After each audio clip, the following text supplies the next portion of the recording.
You want to do it that way? Just do it carefully. Come on. Okay, we're looking at the thing. We're probably about 200 to 300 yards away. It looks like an eye winking at you. But don't move it from side to side. And when you put the star scope on it, it's like a hollow center, a dark center. It's like a pupil of an eye looking at you and winking. So we all looked out the window and we saw basically something being covered up. The whole sky was covered by this floating city is what it looked like. A giant spaceship. Hello everyone, and welcome back to the Mystic Lighthouse. It's been a little while, but we've got a brand new season ahead of twisted tales, terrifying creatures, and unbelievable encounters. So without further ado, let's get started. And remember, when you're lost in the darkness, always follow the light. Our first story comes to us from Birmingham, England. Richard tells us about a series of nightmares that may have followed him into the waking world. My name is Richard. I'm 37 years old. I live in Birmingham, England with my wife, her mother, who is ill in health, whose husband died 5 years ago, and our Japanese Akita dog. Personally, I'm no stranger to paranormal activity. In the past, I have had some things happen, but not for many, many years. In fact, on February the 15th, 2022, I had my first real experience for probably 10 years. But more importantly, what started out as an experience just for me, which was just a dream in reality, it went into the real world and my wife also experienced what I experienced. So to begin this story, I'm asleep. I'm in bed with my wife, sleeping. I'm having a dream. It's a really bad dream, quite a scary dream to be fair, but when I was having this dream it was evident it's not the first time I've had this dream. I must have had this dream maybe 3 or 4 times in the past, except more was being revealed in this dream than what had been revealed in the previous dreams. It's what I like to call a dream series. I don't know if anyone's ever had them, but they're very weird. It may start off from the beginning of the dream each time, or it may just continue on from where you previously left off. A lot of dreams, when we have them, seem really pointless and don't make any sense whatsoever. But one thing which I'm sure most people will agree on is there's always something that you can focus on in the dream which means something or feels like it means something, or it's the predominant part of the dream. In this dream, it's a fairly large pink balloon which was made by my wife in this dream. I have no idea how she made the balloon, but I know that she made the balloon. I remember from my previous dreams that this pink balloon, I was very, very scared of it. I have no idea why I was scared of it. It hadn't done anything. It was just sat there on top of a desk in my wife's office, absolutely just doing nothing, just not floating, not sinking, just staying there in the air with a weight on the bottom of it. It's just on her desk doing nothing. But for some reason, I'm scared of this balloon. So like I said, I was scared of this balloon, but I had no reason to really be scared of it. Until at this point in the dream, the balloon started moving, and then I was on top of the stairs, which is next to where our toilet room is, and this balloon started moving towards me, and it started moving really fast, like it was trying to kill me. So I jumped into the toilet and I started screaming and shouting and just making real big obscenities basically. In my dream, my wife then came running to the toilet and she shut the door behind her. And she asked me why I was shouting, why I'm so angry and why I'm so upset. It's unlike me to be this kind of a person, but I was being really, really scared and aggressive. I explained that this pink balloon was trying to kill me, and she kind of shrugged it off and gave a little bit of a snigger and told me not to be stupid, that the balloon's not going to try and kill me, it's just a balloon. So I'm there terrified in the toilet with my wife of a balloon that's trying to kill me, and she didn't believe me. That wasn't until the balloon opened the door and it lunged towards us. At this point, my wife woke me up. Apparently I was lying down in bed, shaking a little bit, making kind of like mini screams, almost crying in my sleep, so she decided it was best to wake me up. As you can imagine, there's lots of things going through my head. I'm pretty freaked out, pretty creeped out, pretty scared. And she was like, "What's wrong? You was having a bad dream, is everything okay?" Asking what the dream was about. And I was like, I'll tell you in a minute, I just need to sit down. So I sat up for a short while in bed, and my wife went to the toilet, and I went downstairs to get myself a drink. I came upstairs, got back into bed, and my wife asked me what the dream was about again. So I explained the dream to her, and she said it sounded a bit scary, but I withheld the information about the balloon representing a child that's not yet been born. While I'm in bed, I'm getting that cold kind of feeling that you get when you feel like there's something there. People describe it as someone walking over your grave. But I was cuddling up to my wife as I was, pretty traumatised, and I could feel something on my back touching me, and I was really scared, so I turned around onto my back, and my wife turned around at the same time, and we was laying on our backs in bed. Just thought I'd like to point out at this point that I do sometimes have good dreams and sometimes I have bad dreams. I've never really had a bad dream and woke up and been scared from it. So as I'm lying on my back, these little feelings that I'm getting, they're not moving, they're not going anywhere, they just keep appearing. Nothing's changing. At this moment, I'm doing my best to not think of the dream and just think of anything else that I can think of, but I can't. So I think of the balloon and I look at the TV at the exact same second, and the LED lights that are stuck onto the back of the TV turn on. As you can imagine, in my state of confusion, this kind of freaks me out, and it freaked my wife out a little bit, to be fair. The LED lights that we have that are plugged into the back of the TV, they turn on automatically when you turn the TV on, and they turn off probably 5 to 10 seconds after you turn the TV off. There's nothing particularly unusual about the LEDs turning on. It has happened probably 2 or 3 times since I've had these particular LEDs, which has been for probably 2 years or so now. But when they stay on, it's normally about 10 or so seconds where they stay on, and I can potentially account that for maybe my PS5 doing upgrades while I'm asleep. But this time it was different. They stayed on for probably around about 2 minutes, and the whole time I was just feeling really weird and just staring at the TV. I couldn't look away. The TV was turned off, but the LEDs were turned on. And then, after they turned off, about 2 seconds had passed, and something which has never happened to anything in my house before happened. The TV screen flashed bright white.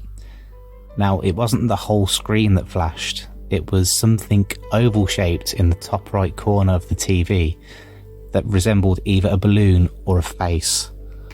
As soon as that happened, we both gasped pretty hard, and we was really scared at this point. It seemed to me that whatever was going on in my dream was following me into the real world, or something from the real world hijacked my dream. So I'd done the only thing I could do really, which was get out of bed, turn the electrics off at the wall, and I just did not turn them back on for another day or so. I stayed in bed, struggling to get to sleep. I could constantly feel these cold breezes all over my body, but eventually I did manage to get to sleep, and nothing else happened in that night. Now, I did share my story on Reddit, but there was 2 things which I missed out, which could have something to do with this, but at the same time, probably didn't. As previously mentioned, me and my wife live with her mother, who's very ill in health. She's a heart failure patient. She's got 1 kidney, which doesn't work very well. You could imagine the kind of issues that she has. One of them is including breathing difficulties.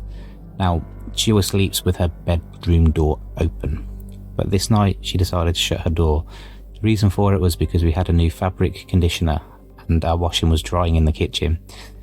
And she was saying that it was too strong and the scent was making her unable to breathe properly, so she decided to shut her door. The other thing that normally happens is our dog normally sleeps on the floor at the foot of our bed on his bed, but for some reason this night he decided, I'm not going to sleep in your bedroom, I'm going to sleep on top of the stairs. Whether this was in reaction to her mother having her door shut, maybe it put him in a mood thinking, why she got a door shut and he wanted to protect her a bit closer, I have no idea. But yeah, he wasn't sleeping in our room, he's done it a few times before, but a lot of the time, more often than not, probably over 9 times out of 10, he sleeps in our bedroom. It's only been a couple of days. The date today is the 17th, and I'm still pretty confused over what happened. I've never had anything from a dream manifest into the real world or vice versa before. I've decided that I've unplugged the LEDs from the back of my TV. I'm not having those on for quite a while. And if anyone's got any insight into what the hell happened, could debunk it or explain something to me which potentially makes any sense, I'd love to hear it. Our next story is from Matt. He tells us about an encounter he had involving possible aliens. Was his experience a result of pain medication, or was he allowed to see into another realm?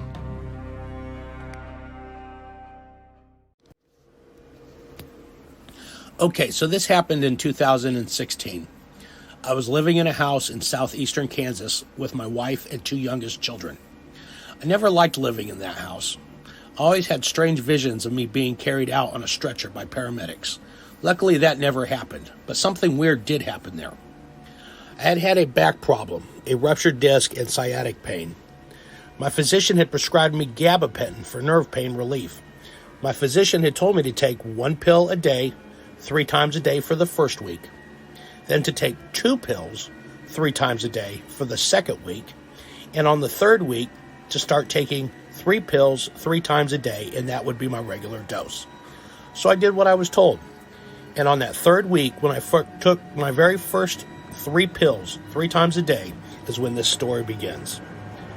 It was approximately 7 p.m. and I had just taken my third dose of 3 pills of gabapentin. And I went into the bathroom. And while I was in the bathroom, I started to have an LSD flashback. Now, I have done a lot of LSD, and I've had a few flashbacks, but this was strong. It felt like maybe I had actually done LSD. I went and told my wife I was having a serious flashback, like I'm getting visuals on the floors and the walls, and I told her I was going to go to bed because I was tired. Now, normally you can't sleep when you're on LSD, but I wasn't on LSD, and I was feeling tired, so I laid down and went to bed. About an hour later, I woke up to a full-on LSD acid trip. I was looking at the ceiling fan, and it was just melting all over the place, and there were fractals, and just total hallucinations everywhere.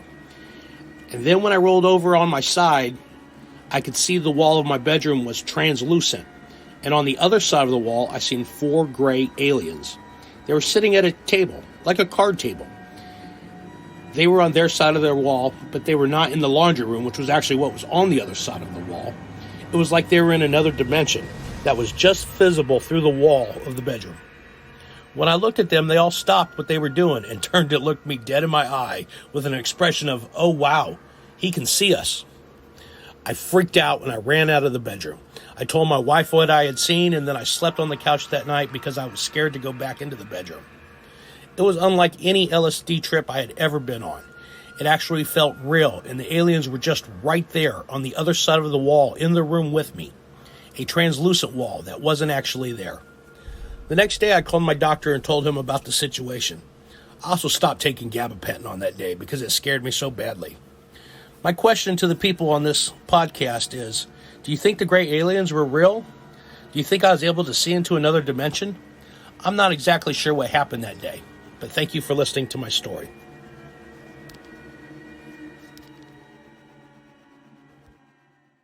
Our next story is from Ronan. He tells us about a possible encounter with a skinwalker. Was what he saw a result of his altered state of mind, or did he truly experience something paranormal? What is up, Mystic Lighthouse listeners? My name is Ronan, and the show reached out to me and asked me if I wanted to share a paranormal experience that happened to me. So, I'll just get right into it, except before I try to explain this, I want to first just say that I believe in a lot of things, such as spirits and stuff like that, loosely. I wouldn't consider myself religious by any means. I do not identify with any religion. I'm pretty spiritual though. But yeah, this is a crazy story. This is absolutely nuts to me, and I hopefully can convey this in a way to where it doesn't end up as like oh, you had to have been there moment to get across like how crazy this actually was. So I'll just get into it.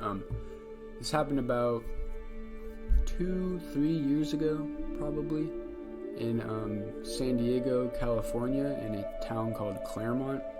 I don't live there anymore, so I don't care about saying exactly where it happened. It happened in a canyon in Claremont, in San Diego, in California. So, the day just started out like a normal day. I got up, I went to my friend's house, and at this particular friend's house, we basically just chilled out in his garage and smoked weed and listened to music. And so on this day, we decided to go smoke a joint at this spot that we knew in this canyon, right? So, he hops on his skateboard, and I'm walking with him, and nothing seems out of the ordinary. And I don't want to when I say this, I hope I don't come off as someone that's like trying to say that they're like some mystic or some medium or some wizard, because I'm not. But a lot of the times I can like tell when something's not right or something bad is gonna happen, or just most people can feel these things just when vibes are off. And nothing was out of the ordinary whatsoever, actually. It was just a normal day. I wasn't even thinking about any of this like existential crazy stuff at all. We were just walking and chatting. And so we get to this canyon, and if anyone, I'm sure a lot of you have been to a canyon, if not a trail, specifically canyon though. Most of them, when you go in, it's super steep. It's not straight down, but it's super steep. And this particular canyon, its entry point was literally right on a sidewalk. So people just walk up or literally park right next to this opening off the sidewalk, and they'll just walk in, right? So it's not secluded whatsoever. Anyone that's been to San Diego knows that there's hardly any secluded areas. I mean, there is obviously, but nothing like truly secluded. It's basically a canyon, and on each side there's houses. And like the canyon goes deep, and you'll be in parts where you can't see the houses, and you might not, it's a little secluded, but it's not actually secluded. And it's a well-traveled path. There's people there all the time, and it's a known, well-traveled place. This was at about 12:30 to 1 in the afternoon. And so we're going, and like usual on our walks into the canyon, we got impatient and we lit the joint before we got to the spot, And so we're walking and smoking, and there's these those supercross, those motocross jumps that they have at like X Games, or just those motocross jumps that they have at events, the super slope, and it goes up and it's flat on the top, and then there's a really steep slope where they land. There was those were there, but they were super on a way smaller scale, for just like mountain bikes to go over for like kids, I guess, or I'm not really sure who made them, but they were there. They were just made out of the dirt that was on there. It's actually pretty surprising, to be honest, that someone made that there. I remember thinking that's pretty crazy. But so anyway, we're going, and still nothing is out of the ordinary. The birds are chirping. It's sunny outside. It's a nice day. We're just talking. We're probably listening to music from our phone or something. And so we're walking up one of these things, and we're walking up and then running down the other side, just having fun and stuff like we were little kids. And so we get to the top of this one, and we look down, and at the bottom of the slope of this one, there was a pentagram inside of a circle. And I was surprised, not for the reason you might think. I wasn't like shocked to see this symbol on the ground, but what I was actually shocked, and I guess it's because it's the first time I had ever like encountered this in person, was that when I thought of that before, a pentagram, or whatever the actual proper term is, I'm just gonna call it that because that's what everyone knows it as, like scrawled or drawn, in dirt or with chalk or whatever they're using. But this was like an actual physical, like someone made a physical one. The circle was made out of twigs, like bent together. I don't know how they didn't snap, but they were bent together in an almost perfect circle. And the star part, the actual pentagram, was the actual pentagram part was made out of flower stems, or maybe just some other green vine type thing, but it was like a physical thing. It wasn't drawn, like it was actually physically there, like someone made it. and there was red liquid all over it. I'm not gonna sit here and say it was blood. I don't know. It could have been blood. It could have been red candle wax, but it was red, and there was liquid on it. And you know, I believe like you just don't mess with shit like that. You know what I mean? So we didn't touch it. We didn't interact with it. We looked at it, and I can't remember if we continued onward and then felt uneasy and turned around, or if we turned around immediately. Because our initial thought was just like, oh, there's just some stupid like edgy teenagers thinking they're like super cool Satanists or whatever. And again, like, I'm not like the type of person to see, because like I understand that symbol has multiple meanings. It's been used all throughout history. Like it's not only associated with you know, bad things. It's really not. And I'm not like pointing Satanist when I saw that. I just thought it was some teenagers, you know, just being edgy, thinking that whatever, right? But I do err on the side of caution with those things, because that symbol is also used for black magic and bad medicine and just nefarious things. And same reason why I don't fuck around with Ouija boards. I don't, you know, try to contact spirits, because you get contacted and interact with them whether you know it or not enough on a daily basis. I don't feel the need to go out and look for it anyway. So we see this, whether or not we continued, I don't remember. So anyway, we're on our way back, and this is where it happens. And at first, I don't know. I've thought of many ways to describe the sound of this thing, and I just can't. So I'm just gonna say what it sounded like. To me, it sounded like a massive grizzly bear just bounding through the woods. You know what I mean? Like bounding, like it sounded heavy. Like you can tell it was very heavy. It wasn't a rabbit. It wasn't a deer. It was not a wolf. It wasn't a coyote. It was massive, and I couldn't see it at this point, but I could hear it, and I could tell it was very, very large. And you know how if you're like standing on concrete or even dirt, grass, and someone like falls next to you super hard on this surface, or someone drops something, you can like kind of feel the ground vibrate a little bit, not like shake, not like shaking like an earthquake, but like you can feel the vibrations of them hitting the ground. And we could feel the vibrations of its footsteps, I guess. I don't know what to call it, but it was just super, super loud. And these tree branches were breaking, and like, I don't mean like way up high tree branches, like super thick ones. I mean just ones, you know, coming off of little trees that are on the side of a trail, you know. But they're breaking, snapping.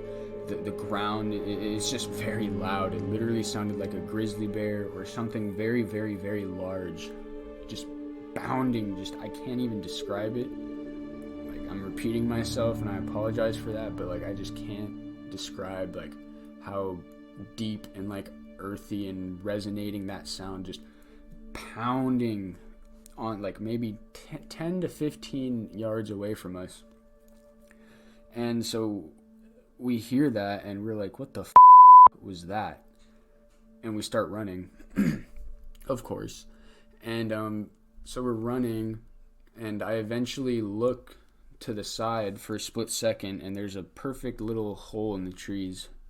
And at that moment, I saw it, and it looked, the only way I can describe it is a werewolf. I'm not saying that's what it was. I don't believe that's what it was, but the way that werewolves are depicted in popular culture, think of that, you know, like super muscular, you know, can walk on two legs, but can also like run fast. Like, if you've ever played Skyrim, it kind of looks like the werewolves from Skyrim, and that's what it looked like. And I'm not even saying that's what it looked like. That's just what it looked like to me, and I saw it for literally a split second, like barely glimpsed it, and it was very fast. And for how loud it was when we first heard it, after I caught that glimpse of it, complete dead silence, no movement in the trees, no sound whatsoever, just up and vanished, no trace whatsoever. And we fucking ran up that hill, halfway back to his house, and mind you, we're on like the California like strong weed back then, very strong, so of course we were paranoid. Anyway, very scary actually. And so I posted this on a Reddit, on a subreddit, and this is how I was contacted by the show to do this. But a lot of people were saying, you know, are you sure it wasn't a wolf or like a coyote or something? And it just wasn't. Like, if anyone had heard the sound, they would know for 100% fact that was not a wolf. It was not a coyote. It wasn't. And when I'm telling this story to you guys and to whoever else might be listening, it's gonna seem very easy to explain it with logical things, and I've already tried that. But I'm just telling you, if you heard the sound, none of those explanations answer this mystery. They really don't. Like, if you could have just heard the utter power of whatever this was bounding through the woods, you would just know it wasn't a natural animal. It was too fast. It was literally unnaturally fast, unnaturally loud. And a lot of people are also saying skinwalker. Not too sure either.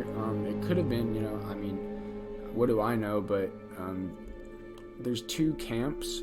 There's two camps of people who believe in skinwalkers. There's the people that believe they're cryptids, along the lines of like Bigfoot, the Loch Ness Monster, Mothman, Dogman, the Chupacabra, stuff like that, you know.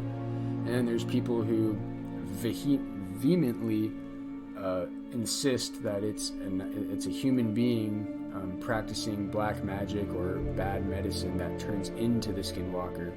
As for me, I'm not sure which camp I fall under. I do believe in them.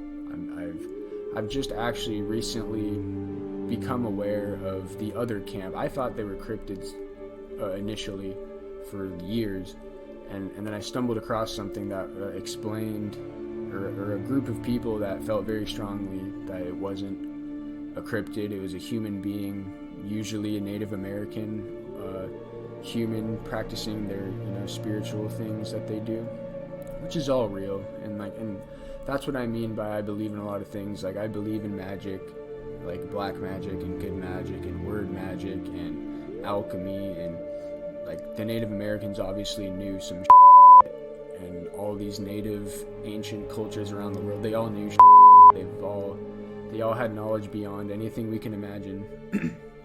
And so there's people that very strongly believe that it's usually Native American, somebody, maybe a shaman, not too sure if that's doing that. But from my understanding, usually the skinwalkers, you know, they mimic human behavior, and they try to lure people into like empty fields at night, or, you know, stuff like that. And like, it didn't even like attempt to stay hidden and mimic a human, like calling for help or anything to get us into that riverbed that was off the trail. It didn't do anything. It acted as if like that it had just been like stumbled across, and that we weren't meant to see it, and it was like getting away, and it was running, and it was surprised. And I feel like a skinwalker, like, we wouldn't have even known it was there, you know. Like, if it wanted us to know it was there, we would know it was there if it was a skinwalker, because they're shapeshifters. They can do whatever the they want, you know. This thing was, I don't know what it was, and so I hope I somehow get some feedback from the listeners of this show of what you guys could think it is. I really don't know. The Reddit post, is basically one of two answers. It was either an animal or a skinwalker. Again, I'm not saying it's... I know for a fact it wasn't a natural animal. It could have been a skinwalker. I'm not too sure. And I think someone said Bigfoot, but the thing is about that is that it was very dog-like. It was like a canine. It wasn't like a primate. It wasn't like a big human. It was like a massive dog-like thing. Like, and just the sound. I keep saying it, and I'm gonna keep saying it every time I tell this story. The sound just was so loud. It sounded like a giant running through the woods, but it wasn't a giant. It was a dog-like thing, but it was just so heavy, or maybe there's so much power, or maybe it was running so fast that it was like distorting time, or it was distorting the air around, disrupting the air around it, and it was causing it to sound bigger than it was. I do not know, but I know for a 100% fact it was not a natural animal.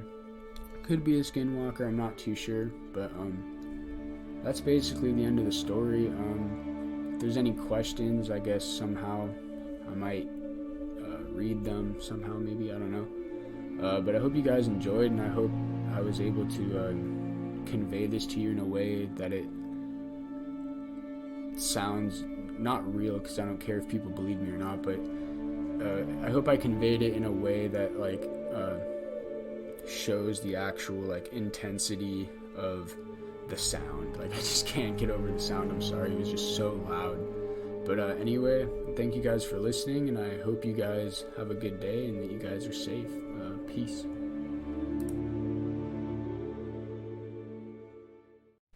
Thank you for joining me at the Mystic Lighthouse. If you have a story you'd like to share, send it to themysticlighthouse@gmail.com, and join us next week for a brand new episode. But until then, keep scanning the horizon. The Mystic Lighthouse is a part of the Acast Creators Network.